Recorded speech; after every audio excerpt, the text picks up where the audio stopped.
Hello then, welcome to the Drax Files Radio Hour with Joe Yardley. My name is Draxter Dupre, and I'm here with Joe Yardley again after so many pre-taped shows and other people who are not Joe Yardley. Hello, Joe. Hello. What's happening? You tell me.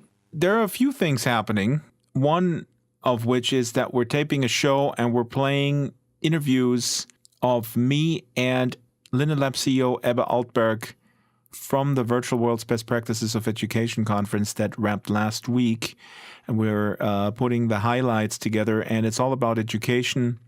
My talk was entitled What I Have Learned from Education, what I've learned about education. What have you? You've had an education? Anyway, the Virtual World's Best Practices of Education conference wrapped, and it's a long-running, I think, very important conference that shows that it's funny, they're talking about VR conferences. Oh my God, we can join in VR. We don't have to go to LA, and we go like, okay, interesting, little kids, that you guys can do that now. But all the joking aside. We're going to play the highlights. Ebbe was also appearing on the show talking about education and how VR will matter and change education for the good, maybe for the worse. I don't know. So we're going to play these highlights. Maybe both, Joe. And interestingly enough, if you listen to this podcast, not on Saturday when it comes out, but if you listen to it on Monday, I will have released Drax Files video number 44 about education. Finally, yeah. There was a lot of stuff going on that is not public yet that I've been working on. I've not been sitting idle around. So did Ebbe tell us anything newsworthy, exciting? Sansa, Second Life, his bathing ritual? I don't know. His Swedish meatball ritual? No, that's disgusting. I was at IKEA today, coincidentally, and they have Köttbullar meatballs. I mean, it's a staple, and they have knäckebröd and knäckebröd. No, okay. All joking aside, we're gonna let Ebbe have the word on what he thinks the defining factors are in education in virtual worlds. So we're gonna go right to that piece, but I want to do a little remembrance because it came to our attention that Riven Homewood, I think an important Second Life resident, important in the sense that she was very active in many, many different communities, passed away in real life. She went to the hospital for minor surgery, and she never returned. And this is another one of these instances where someone who I have never met in real life, but I grew very fond of. There was one time where we interacted a lot early on, and then I don't know what happened, but we got into some sort of argument. Can get very heated in Second Life, the passion. And then she blocked me on Twitter, and then she unblocked me, and then she appeared as a background actor in actually quite a few Drax Files episodes. I want to read from Misa Susanova's blog post. Misa Susanova, artist, political activist. And she writes here, by the way, as we go to air, actually this podcast goes live about an hour before this informal memorial. And we're going to post the slur here. That's Saturday, April 8th, 10:30 Second Life time. Oops, it's 10:30 p.m. Second Life time till midnight. So that's actually better. So the podcast is out for a while by then. Miso writes on her blog, I was informed tonight that a good friend, Riven Homewood, has passed away.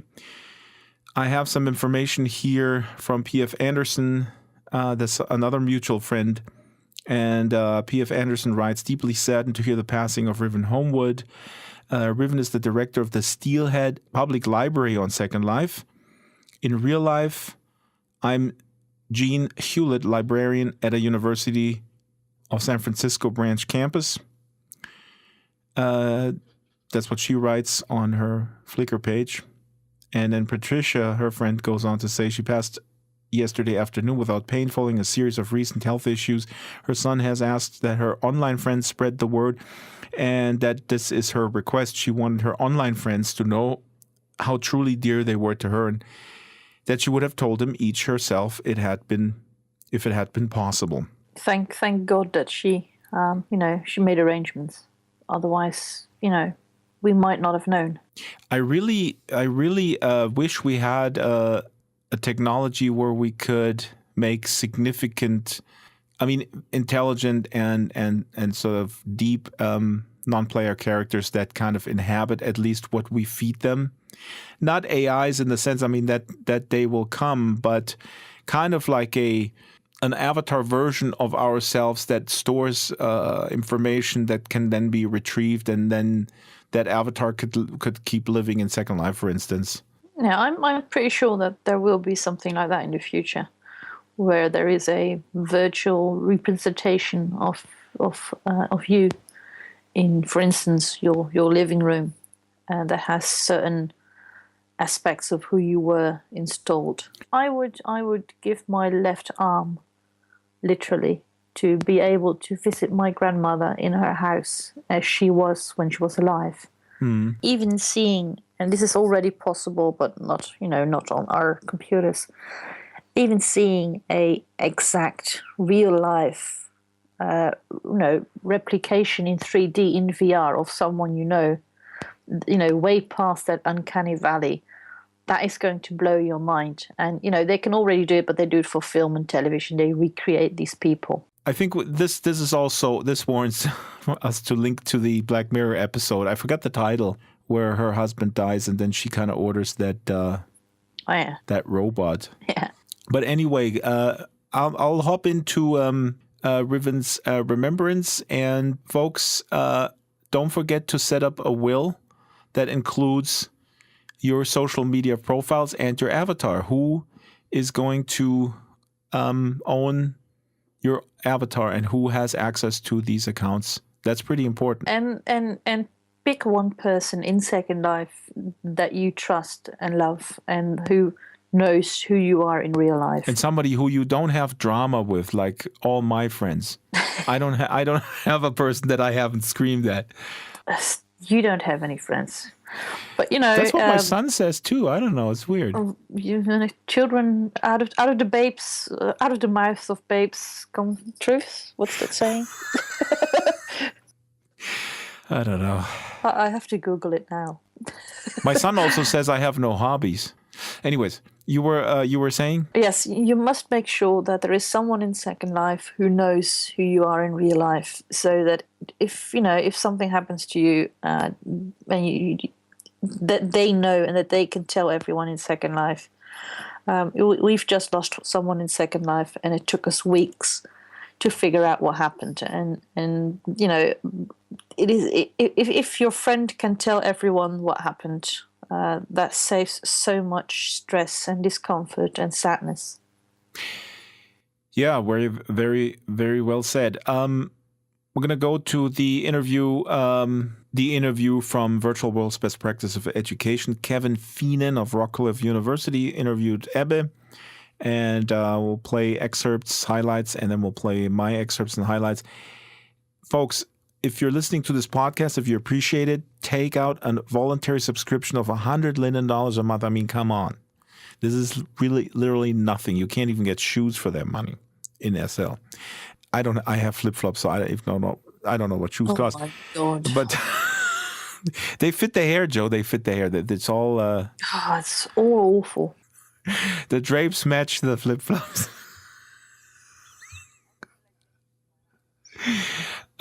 Take out a voluntary subscription. If you're an SL business, you want to support us, contact us, and we'll let you know how. You're going to get a really cool payment device, a collectible in its own right. Call us with news scoops. Let us know what's happening. Here is Ebbe Altberg speaking to Kevin Feenan at Virtual World's Best Practices of Education on March 29th, 2017. I'm not saying Sansar will solve all the things that you have already solved with Second Life, but Sansar will certainly enable you to do some things that you cannot do in Second Life. But it's a very different product. It's a different platform. It'll have different capabilities. from day one, we never thought of it as Second Life 2.0. Second Life and Sansar are two distinct products with two distinct teams working on them.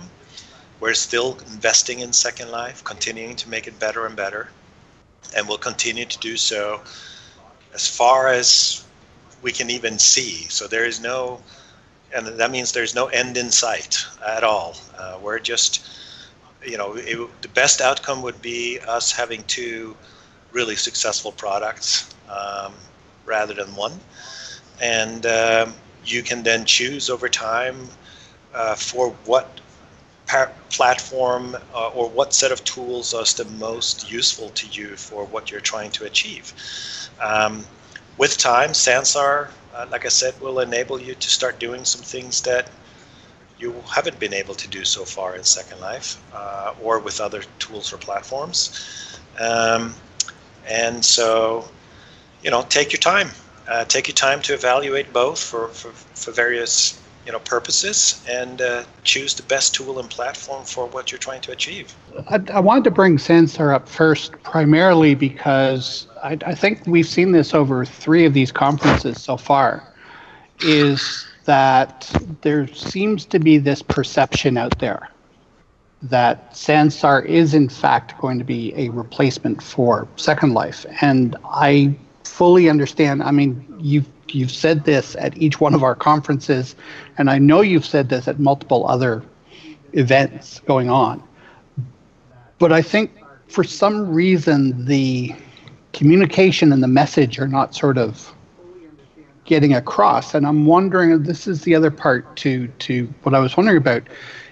If Second Life is still going to be out there, a viable product that's still got a good support team behind it, and it's still going to, like you said, this is a phenomenal sandbox in terms of what we have here.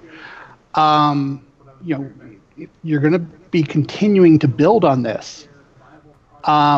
Is there a way, or do you feel that, I'm trying to figure out how to phrase this question correctly, is there a better way that you can get that message out there? Because from what I'm seeing, especially with the questions that we received prior to today, that message doesn't seem to be getting across for some reason. No, and I believe even if we did get a message across, I'm not sure if everybody would believe it. Or still, even if we say it correctly and you believe it, there'll still probably be a question mark as to, what if Sansar is super successful? Wouldn't that mean that people would potentially leave Second Life? And yes, there's a chance for that. We consider that cannibalization, but ultimately we rather cannibalize ourselves than someone else popping up and taking it all away from us. Like we want to own this space, and we want to continue to. Second Life to us is a very successful product. It's a profitable product. There's so many success stories on every day of things due in Second Life that is changing people's lives, improving people's lives, entertaining, whether it's entertainment or education or health, or there's arts. There's so much. There is no way for this baby called Sansar to displace all of that in some short time frame. I don't even believe it's possible in a pretty long time frame. Second Life is something that a lot of us love for what it is, and Sansar will not just be the same thing but better. It's a different thing.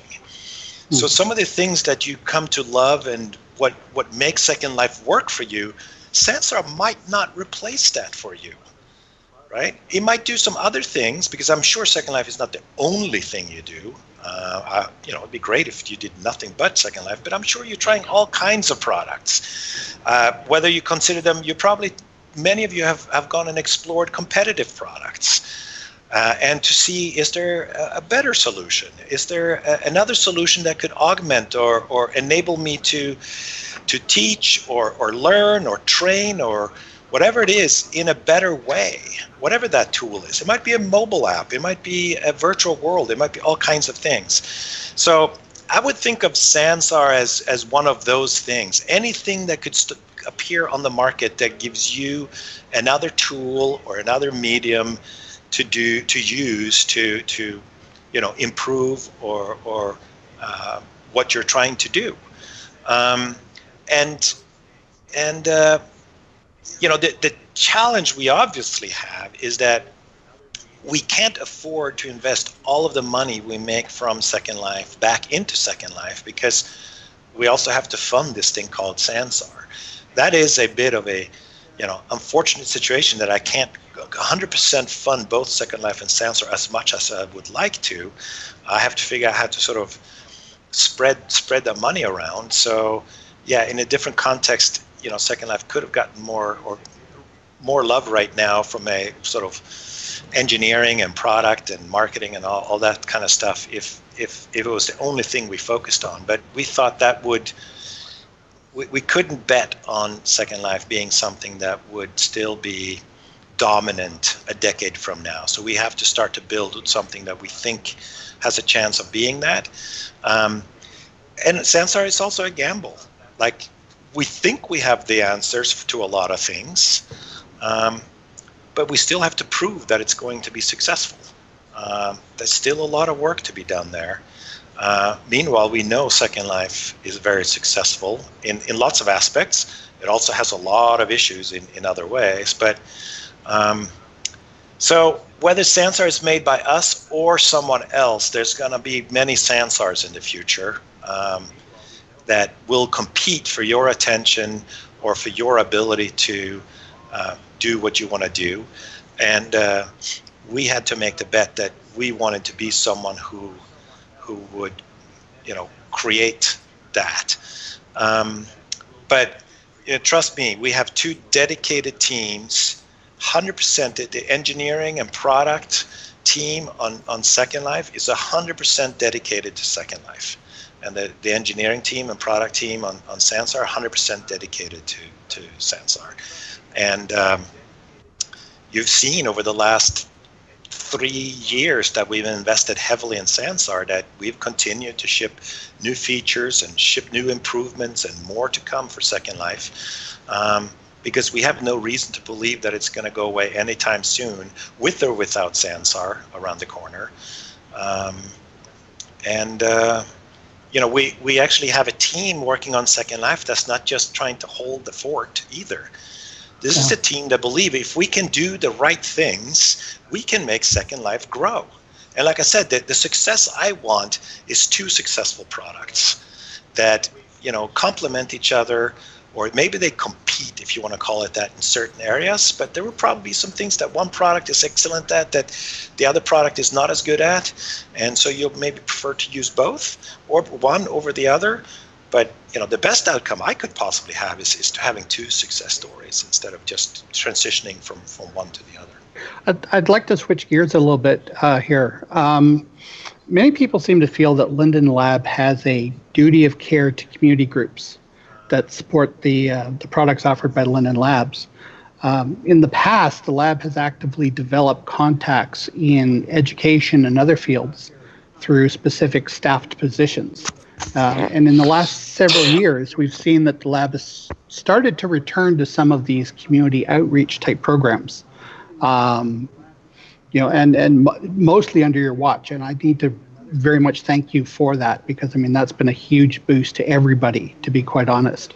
Has the lab been doing any active partnering with education organizations, and what do you see as being the lab's mandate in developing joint opportunities between the community and the technology or the product lines that Linden Lab is offering? Well, I certainly wish we could do more sort of, call it vertical engagement. The tricky part is that Second Life is such a, it's a small country, or a very large city, with so many special interest groups, from artists to musicians to educators to health professionals to role players to gamers and so generically we try to be a platform that enables all these groups to create successful solutions on our platform that meet the needs of their verticals. I know historically, many years ago, we had on staff, call them evangelists, that would be dedicated to certain verticals to help get more traction, to educate those verticals about the capabilities of our platform and why they should get engaged with the platform.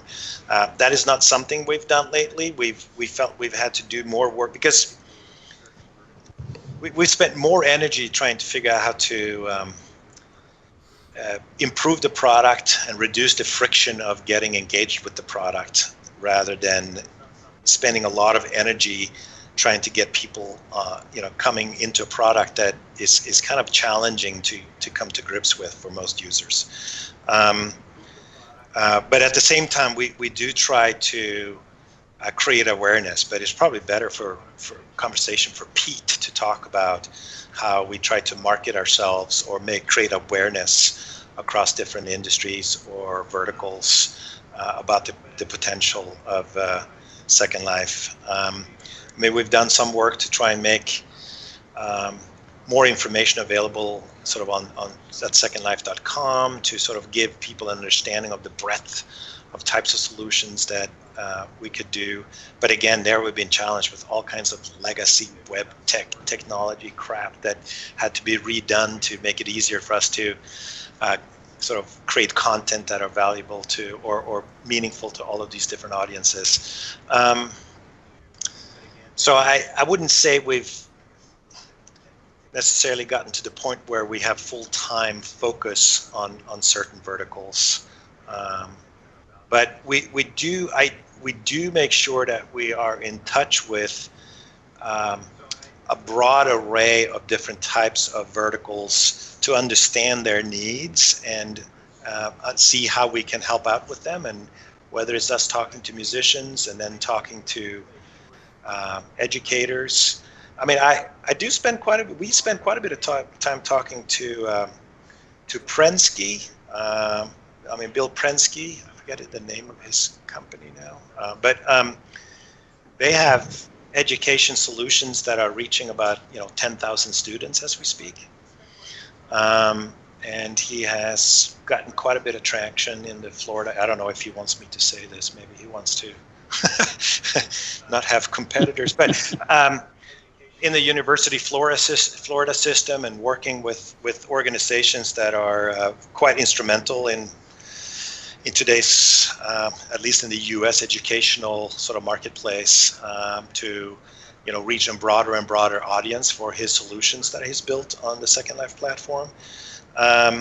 And that is teaching, that's creating solutions across a very large variety of subject matter and getting them to a point of being sort of approved by the bodies that be when it comes to, is this sufficient course material to meet the bar for this subject matter or this subject matter, et cetera. And so we spend quite a bit of time talking to customers like that to understand what do they need, what can we do to help them be more successful, both when it comes to Second Life and making sure that we're thinking right with regards to how we build Sandstar, so that can also become a useful tool and platform for a lot of different verticals. And it's tricky to be a platform that is so broad that it can almost do anything, and at the same time also talk to verticals where it can get very sometimes specific, and you have to figure out how to create features that creates the most bang for the buck across as many verticals or use cases as possible. Otherwise, you become a very specialized piece of software. There's nothing wrong with that. There are lots of great specialized software, but I would say we're more in the general platform business than the specialized software business. And then we expect customers like yourselves in here to create that last mile experiences that make it ideally suited for the more specific use cases out there. Right. The we've had a few, and I can understand where they're coming from. We've had different groups that have come back in the past, and I guess from my standpoint, because I'm, as a my primary role is as a consultant. So I do work for private and public organizations. And I mean, I understand that you need to pick and choose your battles, right? So, you can't be out there as a community champion, right, for various particular groups and still expect to make a profit at the same time, right? At the same time, I mean, there is this synergistic relationship between the community groups that are supporting the platform and the platform itself, right? So, it's there. We see these things where sometimes different groups feel that Linden Lab should be doing more for them as opposed to. They all do. Right. Yeah. Yeah. I mean, they all have their preferences and interests, and I'm sure if we focused all of our energies on the needs of the educational industry, there's no doubt in my mind that we would become a better platform for education. But that would, like you said, that would come at the cost of messing it up for potentially for other verticals or industries or whatever. Yeah. Yeah. So, and that's the challenge of being, I mean, we're kind of like Microsoft Windows or something. Like what vertical is that targeting? Well, all of them and none of them. And then you have all these applications on top of it that get more specific for certain verticals. And certainly, someone like Microsoft have resources to then have armies of people that, try and drum up people to create educational experiences and sell more software solutions into the educational vertical versus others. And, we're not at the point of having that given, the amount of money we're spending on product development right now. We don't have that money to spend on what I would call it evangelism, sales, marketing. Those kinds of activities are definitely being starved right now because of our product development focus. But that's why we try to listen as much as we can, and when we can, in a reasonable way, help create leverage and awareness, we're happy to do so. So the more we can understand from you as a community or as a vertical, what are the most important things that we can do to make you more successful on our platform, that becomes very helpful to us. Right. I've got two questions that are sort of coming off that, and one, I think, in terms of this idea of a vertical, what is your, like, in conversation, in your market research, what is the most current information sort of telling you about education and educators? And how do you see that translating into new opportunities between educators, education, and Linden Lab products? Second Life specifically, but I mean, Sansar could be included in that as well, obviously. Yeah, I mean, I think Second Life, I mean, the good news is that we can go into conversations with a lot of success stories. And I wish we could do more of it. I mean, we don't really spend a lot of quality time in front of educators to try and convert them to become customers, unfortunately. But at least we do have historical proof, thanks to probably a lot of the work that you all have done, that something like a virtual world or a simulating experiences can be a huge advantage in teaching and training and learning.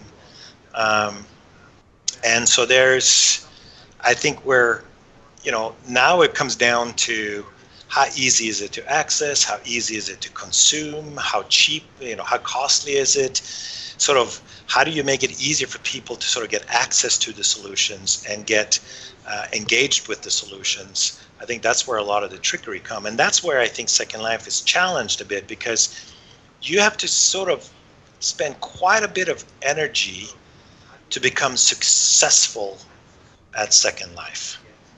It's not that easy to just sort of wander in and sort of just have success just happen. it's got maybe a little more like real life in that sense, that it takes quite a bit of effort to figure out how to sort of master this medium. And I'd say at times that bar is too high for many to overcome. So at the same time, though, I would argue that Second Life, by its very nature, has in fact actually drastically lowered the bar. Oh, absolutely, yeah. I mean, but compared to what before then? I mean, there was nothing before, you could argue, in this medium. I mean, there's certainly, So if we're comparing to books and videos and slides and overhead projectors. Well, I mean, I've said this before that my thought about Second Life has always been that its key competitive advantage beyond anything else is the fact that you've brought so many different complex tools together into one comprehensive piece of software, and you've brought it down to the point where, with a little bit of effort on the individual, you've got access to integrated relay chat, voice, building tools, scripting. I mean, it is such a compact package of things that somebody can go from absolutely no knowledge of how to build an immersive experience to building an immersive experience in less than a week. Right? And there's no other product that's out there that can do that. Yeah. But I think we have to recognize that people building is always going to be an extreme minority. I mean, it's a little bit like the physical world. You think about, how much content you produce in the physical world. I don't mean Word documents. I mean physical things. We tend to buy and rent houses and cars and chairs and tables and cups and all these things that most people wouldn't know how to make an object if you forced them. I mean, within reason, I would think education would be a slightly different beast from that, because you're not dealing with the average user in Second Life. You're dealing with people that are in here deliberately to create things, and that includes the students that they bring in order to teach. Certainly, if you want to be a student that want to learn how to create, but I might be a student, I just want to learn chemistry. Like, I mean, creating 3D stuff, like, that's not in my interest. I want to learn chemistry or physics or math or French. And in those contexts, creating 3D stuff, like, just, it doesn't sort of apply. I want more of an application than a creation environment for those types of things. And so I think you will have creators that will create the experiences of I don't want to say classrooms, because we can clearly go way beyond a stupid classroom in Second Life and Sansar, but a context for where you can teach people something or train someone. And it's about what I'm going to learn. So if I'm a nurse and I want to learn how to triage patients, I just want to go in either to a physical or a virtual space where I can learn how to triage patients and use the right equipment and learn the procedures of how to triage a patient. That has nothing to do with building the bed that the patient's going to lay on or scripting anything or anything like that. I just want to learn that. So how do we make it easier for those kinds of solutions to be developed by people who can then put those solutions in front of the people want to teach or learn or train various subject matter, whatever. And that was Linden Lab CEO Ebbe Altberg. Next is the conversation Kevin Feenan had with me.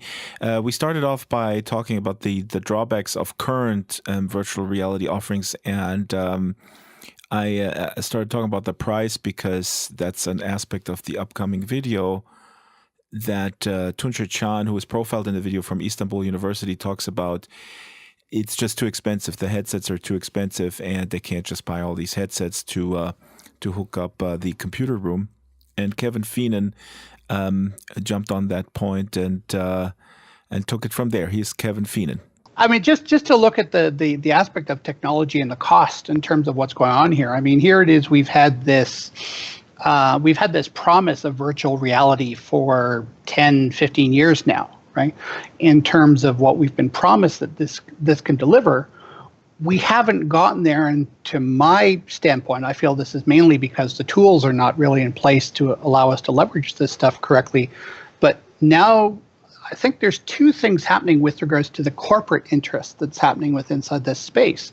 One is everybody's trying to carve out not only a niche for themselves, but they're trying to position themselves in such a way that they can start becoming an aggregator of other services. Like everybody's trying to position themselves to become the next Google or the next Facebook. Yeah. And then the other, so that's problem number one, because I feel that that's actually limiting creativity rather than encouraging it. The other aspect that I'm finding is simply that, as you said, the cost of this stuff. I would, like, even for myself, I'm a consultant. I'm not rich, but I'm better off than most. And I can't afford to take a look at all these toys. Yeah. Right. Like you look at Oculus Rift, right, and you compare Rift versus Vive. It doesn't matter. It's still an $800 U.S. expense, right? Yeah. And multiply that 1.5 if you consider importing it into Canada. I mean, it's just stupid.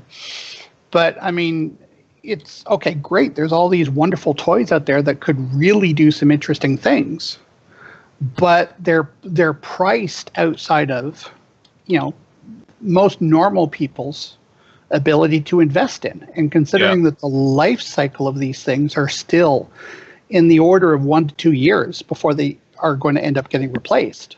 I was just going to say, actually, I think also that's accelerating. I'm not an expert. I'm just observing the acceleration. And when you follow the announcements of various devices, it is completely insane how that is accelerated. I was going to say, because it's so important what I completely agree with you, that platforms, and again, I mean, this was also criticized with Second Life. This is a critique that's been going on since the beginning of Second Life.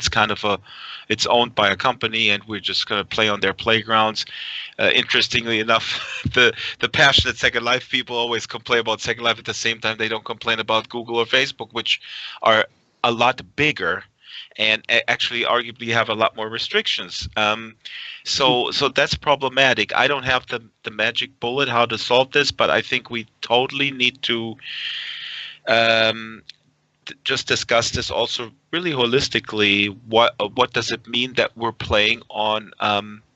These are all private entities that we interact with. This is not a public system. I think last time I was interviewed on that topic, I always talk about my mother being a public school teacher. I was raised in that realm of very strong sort of the public school system being that great equalizer. If it's a well-funded system where people get together and everybody has sort of an equal shot at things, when we throw these two things together and then we have a platform that is privately owned, there's a whole bunch of different problematic scenarios, and then there's a whole bunch of dystopian scenarios that are being talked about in various novels. Of course, then Philip Rosedale, who I once actually addressed this with, he says, yeah, science fiction writers, they all write dystopian stuff because it's dramatic and it sells books. And I go, yeah, Philip, you're right, but sometimes this is like 2 minutes into the future, that stuff, is it not? So anyway, we don't have to go down that route, but bottom line is, moving forward, we are in a walled garden. The next Sansar is already kind of a walled garden. High Fidelity says they want to be an open garden, but they're themselves walled off from Sansar. If you choose to be in Sansar, let's say, it's I don't know. Well, I mean, I feel it's one of the challenges. I mean, it's one of the real. To give you an example, I mean, as far as Rockcliffe is concerned, I mean, we've had the folks over at Inworlds, and I know the people over there. I know they're wonderful people, right? But Inworlds is a walled garden in terms of open sim, and they've been trying to get Rockcliffe to create a campus over there, and I've said no multiple times, simply because they are a walled garden, right? And for no other reason than that, right? Yeah. Right. So, I mean, at a certain point, right? I mean, from the Rockcliffe perspective, one of the things that I look at is what is out there that we can leverage, that we can bring the cost down for people to engage with, to play with, to try, to experiment, to research with. And, that's all well and good, right? But when you have these systems that are completely closed off and you can't import or export information, there's limits on where your creativity can go.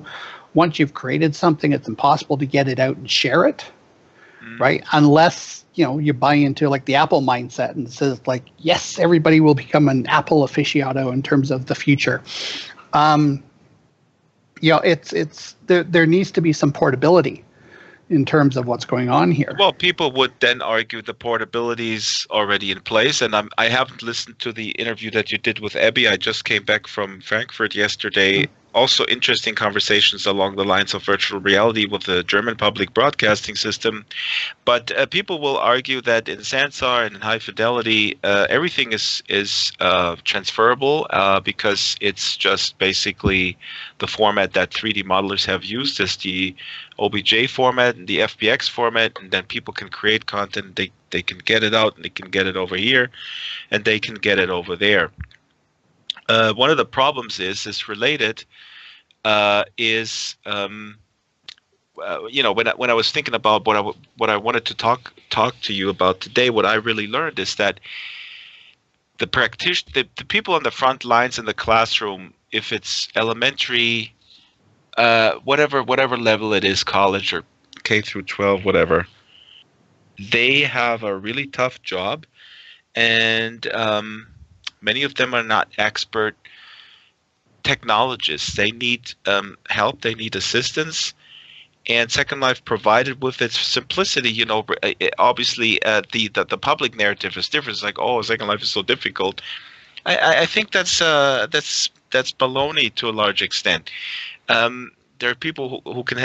Compared to a lot of other things, it's actually quite straightforward.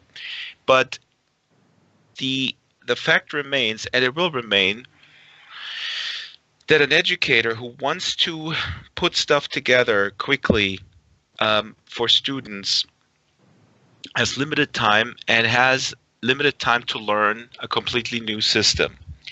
Now, the promise of HMDs and other devices is such that if you have access to content, you can throw together something if you have the headset. Again, we're here at the headset thing. But what I really learned over the last 10 years in Second Life, and I really don't think that that'll change much, is really this issue of educators essentially have to be teamed up with expert creators, and sometimes they don't have access to the talent. So the problem is twofold. All these educational projects that I was involved with, for example, also Deep Down, what we did for PBS, there was a big budget behind that. We recreated a town in Kentucky, and we told the story of mountaintop removal, and tried to educate the middle schoolers about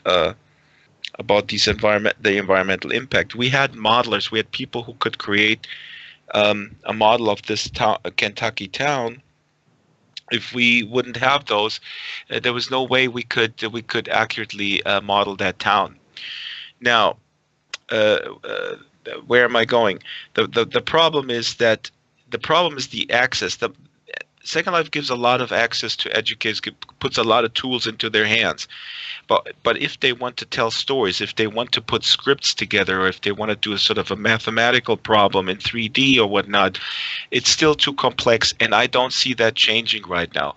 I can't talk about Sansar because I'm under NDA. I'm in the testing phase. But for example, in high fidelity, there's the same problem of it has not solved the problem of easy tools to put together a concept. But now let me mention, and this is very interesting, listeners, Google CoSpaces or go to cospaces.io. You can still listen to us, but go to cospaces.io. CoSpaces is a company here in Munich, Germany, where I currently am physically. And I've never heard of them. Last year, all of a sudden, I see what they do. This is a drag and drop type situation where you on a tablet or on the web can put together a scene out of prefab items. They use Blockly, which is based on Scratch from MIT, that programming language with blocks. You can script items. It's very easy to put together a scene, and then that can be rendered in a Google Cardboard. So there's many examples on their website where teachers can put together something. They can even teach programming to a certain extent to the kids via the Blockly programming language, or at least they can do it themselves and then present it to the kids. And it's basically virtual reality because you can deploy it in Google Cardboard, and then of course Samsung Gear VR and the higher end headsets. Now it's funny because if a Second Lifer looks at that stuff, and I've heard it before, and I did it myself, you look at these fairly simplistic models, and you go like, "Oh my God, that looks like Second Life in 2003." The point is not the visual fidelity. The point is the interoperability. Oops, my English is declining. No, you got it. You got it. And the ability for teachers who are not technologists to very quickly create materials for their lessons. And I was thoroughly impressed with CoSpace. It's a very young company, and they're just getting started, and they're adding features, and it kind of works. So I wish that somebody like Philip Rosedale, who, at least when you hear him talk, is very passionate about this cause. But then when I go into high fidelity, this is a complicated matter because there's always the other priorities, and they have VC money and stuff like that. But right now, the interface in high fidelity is convoluted and complex. And again, like I started this point, and I will now finish it.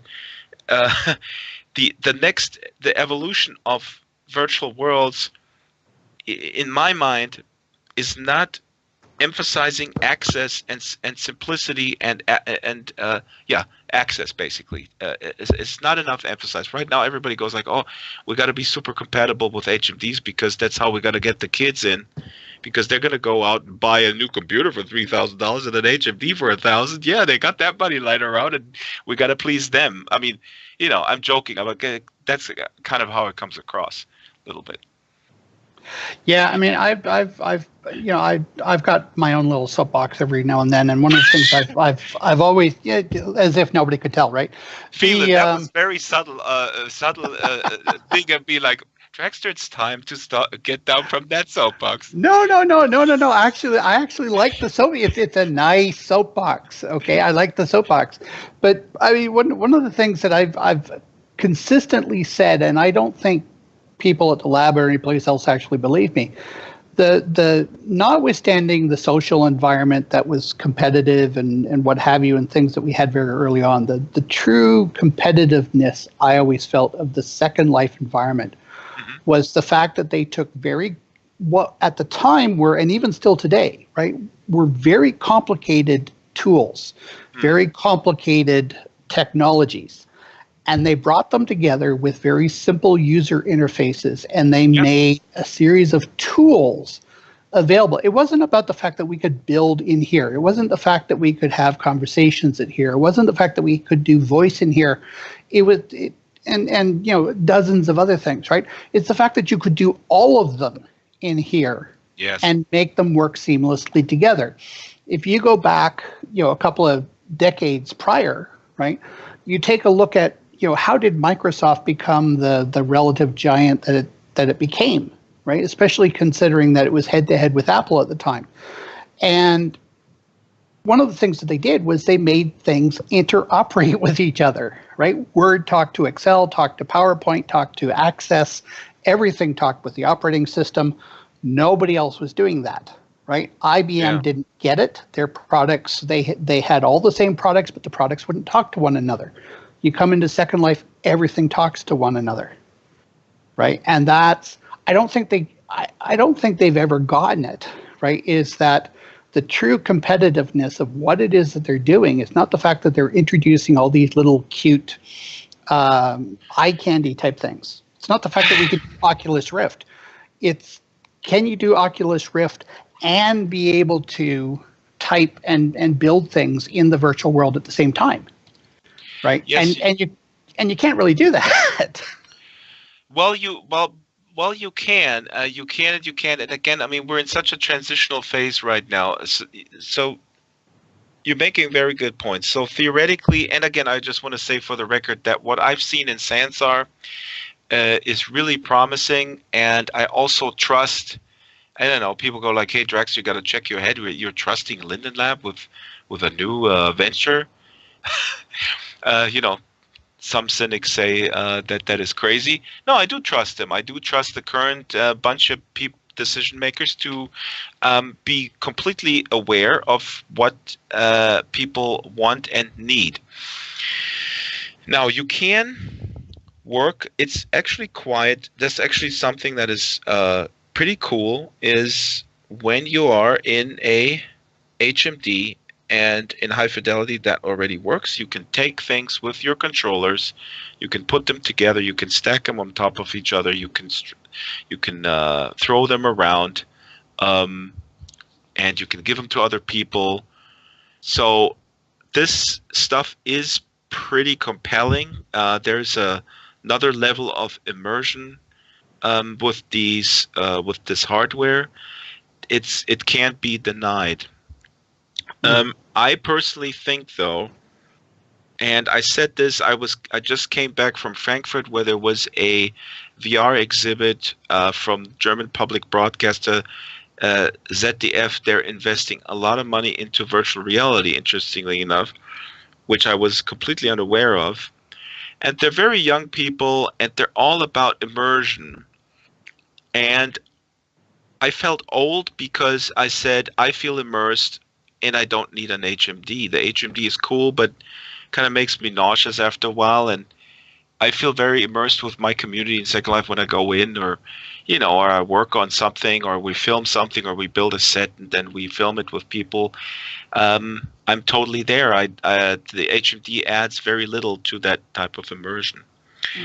And a lot of other people say the same thing. Now, I do think, and maybe I'm totally going off a tangent here possibly, but I do think that there is quite a negative possibility here, is that we need those two TV screens or computer monitors kind of glued to our head, because otherwise we have lost the ability to imagine and immerse ourselves.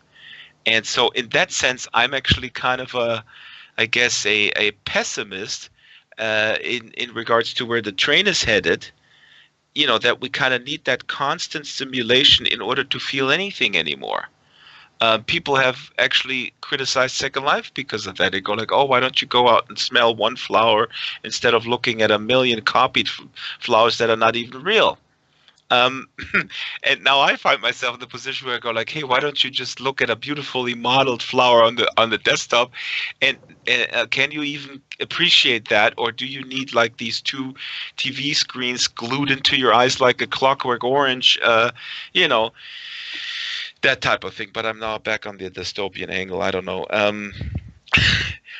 In terms of education, when you were talking, I remember a piece that we worked on called Always in Season, which is a documentary film about the lynching of African Americans in the United States. The film is not yet completed. Danny Glover is narrating the film. It's a wonderful thing. If you Google it, you'll find some of the stuff we did on it. We started in 2009. It's incredibly hard to get funding for documentaries, so that's the reason why it's not completely finished. But we used Second Life for it, and I remember that was done by the Bay Area Video Coalition, which was funded by the MacArthur Foundation. People at the time said, "Oh, you can't use Second Life for that." And I said, "Why?" And the answer was, because you cannot control access, and there's going to be griefers, and there's going to be people who are going to this is going to be terrible. This is a really tough subject matter, and you don't want people who think that's funny and kind of troll around and stuff like that. So this is another aspect. I know I'm completely changing the subject, but this is another aspect that is not resolved in my mind when it comes to open virtual worlds. Now, one thing that Lynn and I will probably say, yes, we have it resolved because we allow you to control access, and as a matter of fact, in Second Life, the access is controlled. Where we are right now, people can't come in. So if you own it, you have agency over it. So it's a private area. Serena's asking what's the name of the film. The name of the film is Always in Season, so you can look that up. Yeah, that's just another aspect of online interaction. But if I would go further in sort of talking about what the problem is, and then we're actually back in education, because it's the problem of controlling the classroom, which is also tough in the real world, depending on the level of motivation that people have in your classroom. So Yeah, jump in, feeling, yeah. No. Well, I mean, it's an interesting point, and I think when you're talking about a dystopian future, I don't, the problem with the slippery slope argument is sometimes the slippery slope is the correct argument to be making. Yeah.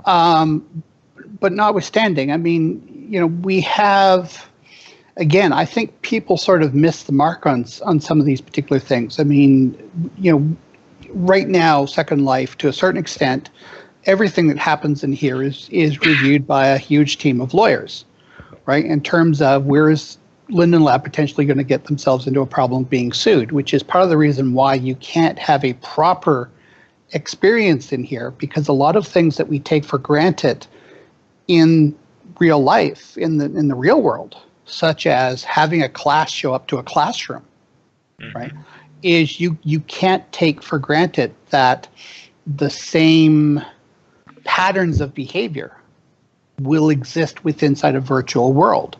And so the answer to that, according to the way all these worlds have been developed, is to basically say, okay, well, we'll make it so restrictive such that you can't actually create the experience that you're trying to create in the first place.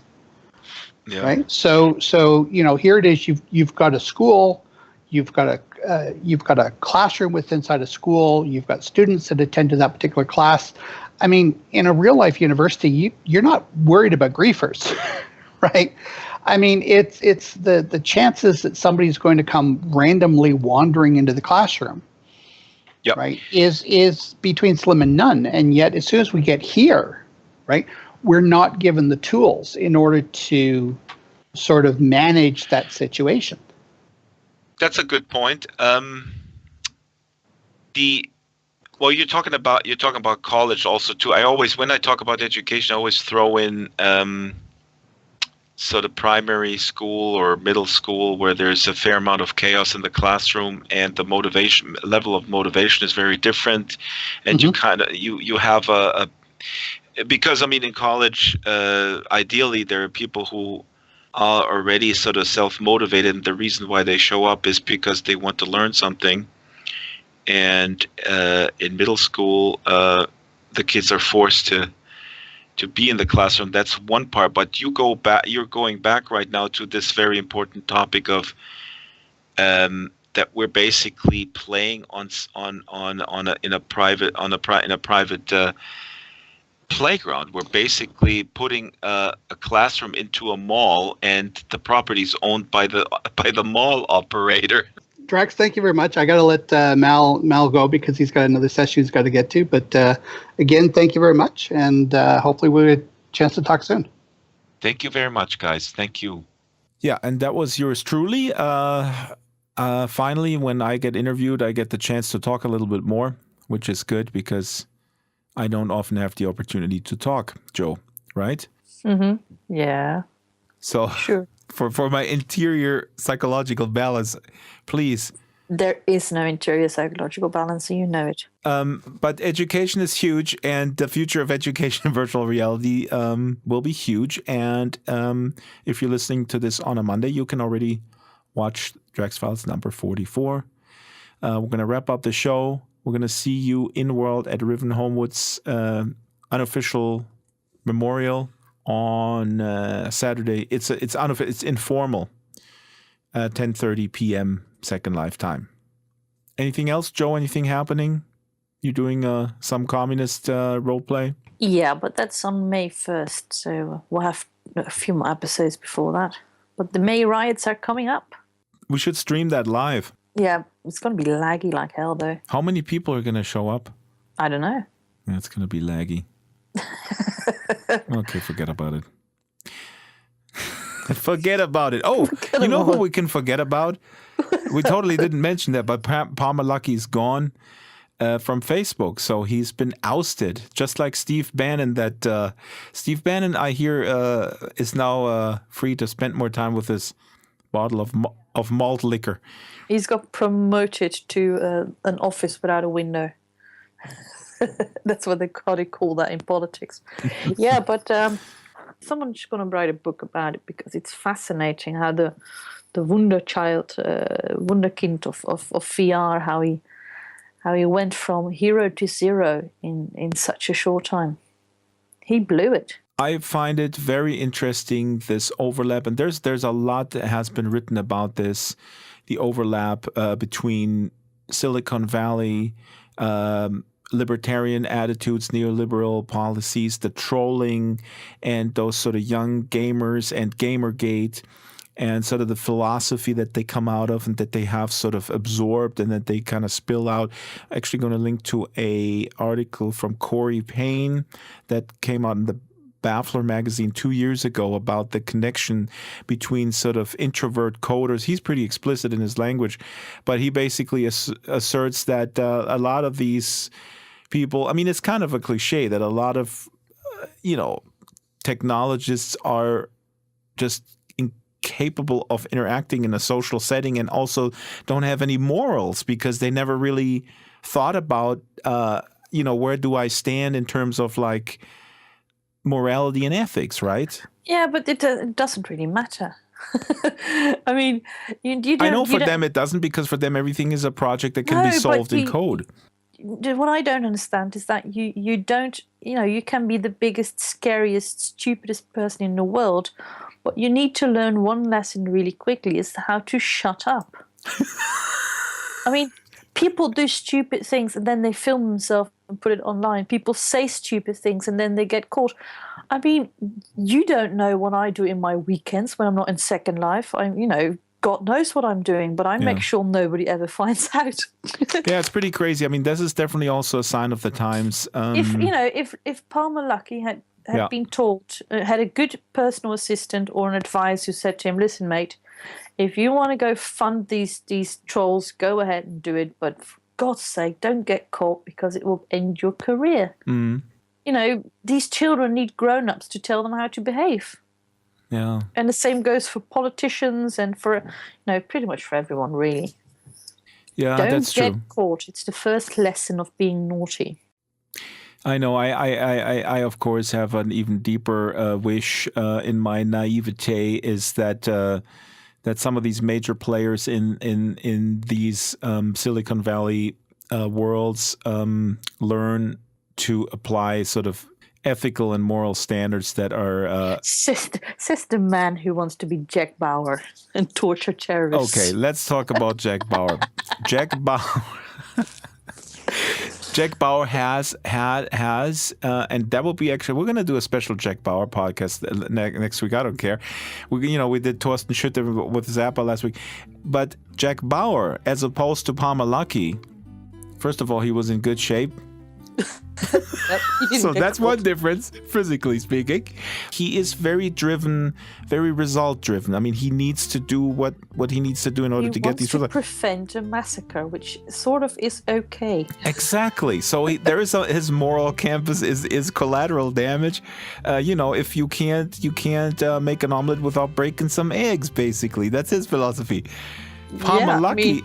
We can have a very long discussion about the functioning of torture, and we'll probably disagree. Ooh. But yeah, that's perhaps for another show.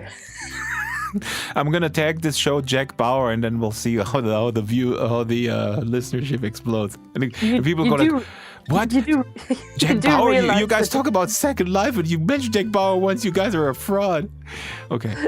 You do know that Jack Bauer was on television last a couple of years ago. All these kids, nobody knows. Yeah, that is another sad fact, that they don't know their history of torture. They don't remember when torturing was cool. They don't remember when Iranian families in an LA suburb that seemed really nice were actual terrorists, at least in Hollywood. Terrorists seem nice at first. Sit down, drink some tea, discuss your differences. All right. Have a great weekend, everybody. That's the show, and bye. Auf Wiedersehen. The Drax Files Radio Hour with Joe Yardley is a weekly production of Basic Drax Entertainment. The show is supported by Time Portal, SL Artist, Warbug, Bay City You Know for Kids, 01 Heavy Industries Corporation, Extraordinary, Ionic, Maven Homes, Giza Creations, Botanical, Strawberry Sing, Abranimations, Eros Avatars, Caravel Design, The Cube Republic, What Next, Landscapes Unlimited, Fallen Gods Incorporated, and Death Row Designs. Thumbnail by Justin Esparza. Contact the show via Skype, DraxFiles, Avatar DraxFiles, or email radio@draxfiles.com.